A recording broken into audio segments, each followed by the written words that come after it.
This story is called My Suitcase, or Nii Sookayis.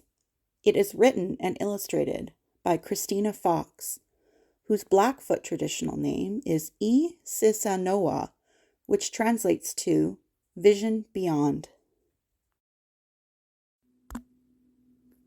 I would like to begin with a land acknowledgement. I would like to acknowledge that the land I work and live on is Treaty 6 territory, and I express gratitude and respect for it to our surrounding First Nations, which are the First Nations Paul, Michelle, Alexander Cree, Alexis Nakota Sioux, and Enoch Cree. I pledge that I will actively work to participate in truth and reconciliation by listening to, learning from, and sharing the Indigenous voices in our community and beyond. This book was written on Treaty 7 territory. These are the lands of the Blackfoot nations, including Kainai, Piikani, Siksika, and the Tsuut'ina Nation and Stoney Nakoda First Nation. Wait, why did the door just slam? I asked myself silently. Where are Na'a and Dada? We came so excitedly. My parents are gone into the night, and my new suitcase is too. With my moccasins, traditional red dress, doll, and brush so new.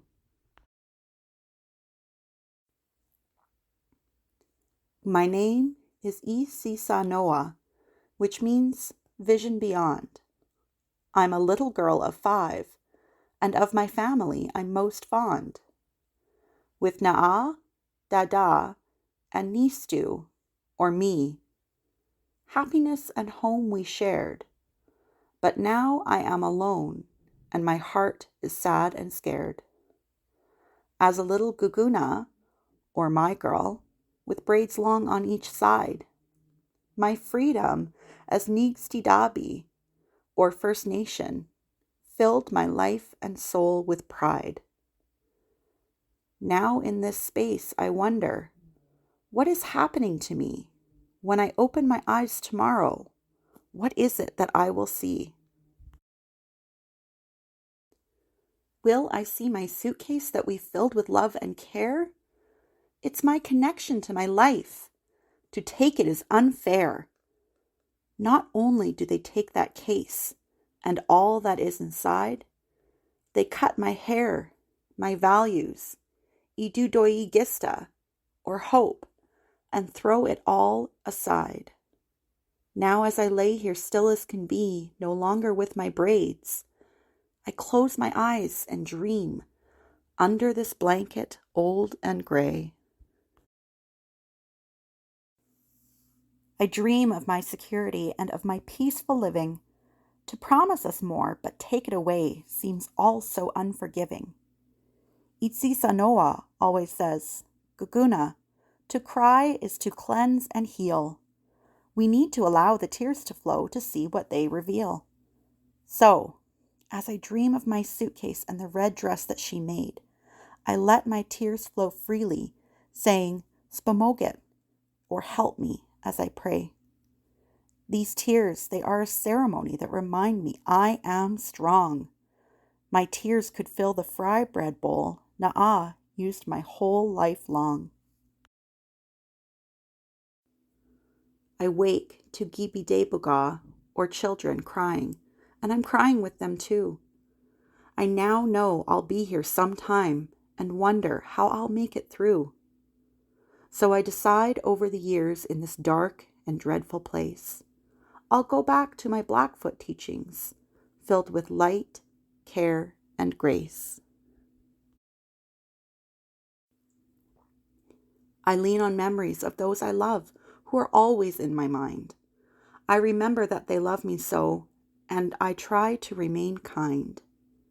Dada always told me to have courage and be strong. I remember how he'd whistle a sweet and comforting song anytime he felt upset and like he needed prayer. And so, though we're far apart, I feel him in the air. I lean on him to get me through with Iidabisini, or courage, and with power. He is my safe spot in this place, every waking hour. For all that time, I was Nijizgigup, or so scared. I didn't want to be alone. I dreamed of when I would go back to my peaceful life and home. I do my best to lean on my teachings and trust I'll be okay. I wait patiently for my name to be called. My turn to go home, they'll say. And when they do, 8 years later, I'm no longer the same child that entered the building years ago, so spirited and so mild. I hope they give my Suitcase or suitcase back to me on this last day, but it is never seen again, no matter how hard I pray. My doll, my dress, my moccasins, I now grasp they have been tossed. But with the Creator and gratitude, I'll heal from what I've lost. I finally go home and cannot trust even once I leave that place. I'll never forget how much it hurts that they stole my suitcase. They did not fulfill their promises, and I don't believe I'm free. I still spend my days worrying if they'll come back and take me. As I try to discover myself again, I'll never be the same. But I minu matsgosit, or don't give up. That place doesn't define me or my holy name. I listen for my calling as I journey to re-find me with my family, agomem, or love, and music. My spirit fills with glee. I teach myself piano and I use my voice to sing. And when I'm called to teach, oh, the happiness it does bring. Although I cannot forget those years I lost as a child, I think about a new suitcase and of what it would compile. My suitcase now holds so much more, like patience, strength, and hope. I bring it everywhere with me, as I still learn to cope. Music, at sea moyagan, or prayer, and teachings in my case I store away. I share my voice with those who listen. I hope they'll know someday that though I was taken and lost so much, I am still standing here. They can't know me if they don't see me. So eat see it or listen. Close, my dear. I am here and so are you. We have much to celebrate. Our stories and the gifts we share, a world they will create, where we will walk together and will learn to understand that we can live with peace and love upon this holy land. Listen for your calling, as I have done with mine. Through hard days, stamai gagimad, or don't give up, to find the bright sunshine. Acknowledge, accept, respect the calling and let it guide you through. Your life has purpose and meaning. The Creator is leading you.